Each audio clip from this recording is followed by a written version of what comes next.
প্রিয় 2 নং গড্ডিমারি ইউনিয়নবাসী, আপনারা জানেন আগামী 27 জুলাই 2 নং গড্ডিমারি ইউনিয়ন পরিষদের উপনির্বাচন। আমি এই উপনির্বাচনে চেয়ারম্যান পদপ্রার্থী হিসেবে প্রতিদ্বন্দ্বিতা করছি। আজকে আমাদের প্রতীক বরাদ্দ ছিল। আমি আমার প্রতীক আনারস লিখেছিলাম এবং আরেকজন প্রতিদ্বন্দ্বী আমার ছোট ভাই আনারস চেয়েছিলেন। দুজনের মধ্যে লটারি হয়, আমি আনারস প্রতীক পেয়েছি ইনশাল্লাহ।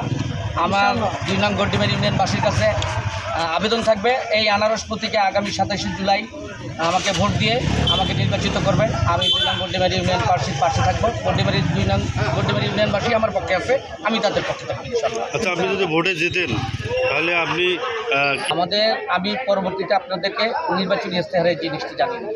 আচ্ছা।